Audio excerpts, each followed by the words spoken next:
Chapter 24. When a man hath taken a wife and married her, and it come to pass that she find no favor in his eyes, because he hath found some uncleanness in her, then let him write her a bill of divorcement, and give it in her hand, and send her out of his house. And when she is departed out of his house, she may go and be another man's wife. And if the latter husband hate her, and write her a bill of divorcement, and giveth it in her hand, and sendeth her out of his house, or if the latter husband die, which took her to be his wife, her former husband which sent her away may not take her again to be his wife, after that she is defiled, for that is abomination before the Lord. And thou shalt not cause the land to sin, which the Lord thy God giveth thee for an inheritance. When a man hath taken a new wife, he shall not go out to war, neither shall he be charged with any business, but he shall be free at home 1 year, and shall cheer up his wife which he hath taken. No man shall take the nether or the upper millstone to pledge, for he taketh a man's life to pledge. If a man be found stealing any of his brethren of the children of Israel, and maketh merchandise of him, or selleth him, then that thief shall die, and thou shalt put away evil from among you. Take heed in the plague of leprosy, that thou observe diligently, and do according to all that the priests the Levites shall teach you, as I commanded them, so shall ye observe to do. Remember what the Lord thy God did unto Miriam by the way, after that ye were come forth out of Egypt. When thou dost lend thy brother anything, thou shalt not go into his house to fetch his pledge. Thou shalt stand abroad, and the man to whom thou dost lend shall bring out the pledge abroad unto thee. And if the man be poor, thou shalt not sleep with his pledge. In any case thou shalt deliver him the pledge again when the sun goeth down, that he may sleep in his own raiment, and bless thee, and it shall be righteousness unto thee before the Lord thy God. Thou shalt not oppress an hired servant that is poor and needy, whether he be of thy brethren, or of thy strangers that are in thy land within thy gates. At his day thou shalt give him his hire, neither shall the sun go down upon it. For he is poor, and setteth his heart upon it, lest he cry against thee unto the Lord, and it be sin unto thee. The fathers shall not be put to death for the children, neither shall the children be put to death for the fathers. Every man shall be put to death for his own sin. Thou shalt not pervert the judgment of the stranger, nor of the fatherless, nor take a widow's raiment to pledge. But thou shalt remember that thou wast a bondman in Egypt, and the Lord thy God redeemed thee thence. Therefore I command thee to do this thing. When thou cuttest down thine harvest in thy field, and hast forgot a sheaf in the field, thou shalt not go again to fetch it. It shall be for the stranger, for the fatherless, and for the widow, that the Lord thy God may bless thee in all the work of thine hands. And when thou beatest thine olive tree, thou shalt not go over the boughs again. It shall be for the stranger, for the fatherless, and for the widow. When thou gatherest the grapes of thy vineyard, thou shalt not glean it afterward. It shall be for the stranger, for the fatherless, and for the widow. And thou shalt remember that thou wast a bondman in the land of Egypt. Therefore I command thee to do this thing. Chapter 25.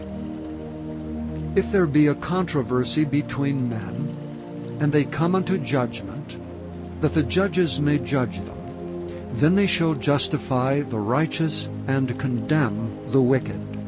And it shall be, if the wicked man be worthy to be beaten, that the judge shall cause him to lie down, and to be beaten before his face, according to his fault, by a certain number. 40 stripes he may give him, and not exceed, lest if he should exceed, and beat him above these with many stripes, then thy brother should seem violent to thee. Thou shalt not muzzle the ox when he treadeth out the corn. If brethren dwell together, and one of them die, and have no child, the wife of the dead shall not marry without unto a stranger. Her husband's brother shall go in unto her, and take her to him to wife, and perform the duty of an husband's brother unto her.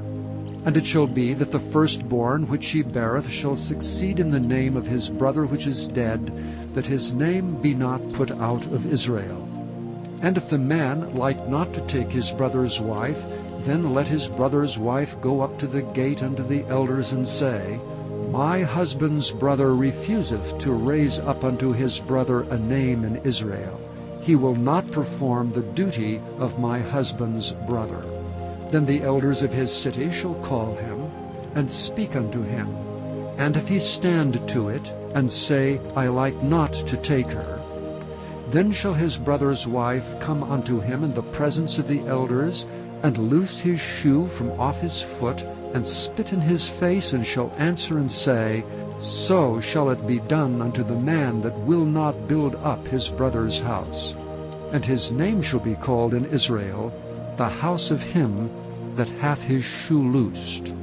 When men strive together with one another, and the wife of the one draweth near for to deliver her husband out of the hand of him that smiteth him, and putteth forth her hand, and taketh him by the secrets, then thou shalt cut off her hand, thine eye shall not pity her.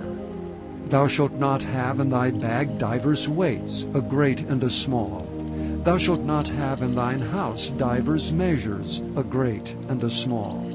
But thou shalt have a perfect and just weight, a perfect and just measure shalt thou have, that thy days may be lengthened in the land which the Lord thy God giveth thee. For all that do such things, and all that do unrighteously, are an abomination unto the Lord thy God. Remember what Amalek did unto thee by the way when ye were come forth out of Egypt, how he met thee by the way, and smote the hindmost of thee, even all that were feeble behind thee, when thou wast faint and weary, and he feared not God. Therefore it shall be, when the Lord thy God hath given thee rest from all thine enemies round about, in the land which the Lord thy God giveth thee for an inheritance to possess it, that thou shalt blot out the remembrance of Amalek from under heaven. Thou shalt not forget it. Chapter 26. And it shall be, when thou art come in unto the land which the Lord thy God giveth thee for an inheritance, and possessest it, and dwellest therein, that thou shalt take of the first of all the fruit of the earth, which thou shalt bring of thy land that the Lord thy God giveth thee, and shalt put it in a basket, and shalt go unto the place which the Lord thy God shall choose to place his name there. And thou shalt go unto the priest that shall be in those days, and say unto him, I profess this day unto the Lord thy God, that I am come unto the country which the Lord sware unto our fathers for to give us. And the priest shall take the basket out of thine hand, and set it down before the altar of the Lord thy God. And thou shalt speak and say before the Lord thy God, A Syrian ready to perish was my father, and he went down into Egypt, and sojourned there with a few, and became there a nation, great, mighty, and populous. And the Egyptians evil entreated us, and afflicted us, and laid upon us hard bondage.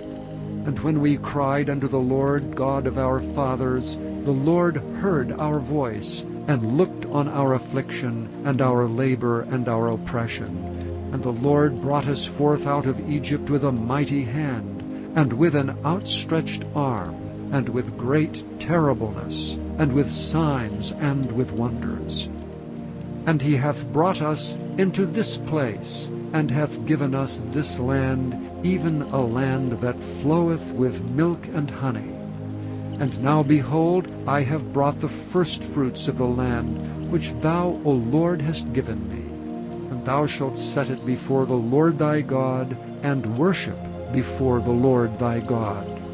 And thou shalt rejoice in every good thing which the Lord thy God hath given unto thee, and unto thine house, thou and the Levite and the stranger that is among you. When thou hast made an end of tithing all the tithes of thine increase the 3rd year, which is the year of tithing, and hast given it unto the Levite, the stranger, the fatherless, and the widow, that they may eat within thy gates and be filled, then thou shalt say before the Lord thy God, I have brought away the hallowed things out of mine house, and also have given them unto the Levite and unto the stranger, to the fatherless and to the widow, according to all thy commandments which thou hast commanded me. I have not transgressed thy commandments, neither have I forgotten them. I have not eaten thereof in my mourning, neither have I taken away aught thereof for any unclean use, nor given aught thereof for the dead. But I have hearkened to the voice of the Lord my God, and have done according to all that thou hast commanded me. Look down from thy holy habitation, from heaven, and bless thy people Israel, and the land which thou hast given us, as thou swarest unto our fathers, a land that floweth with milk and honey.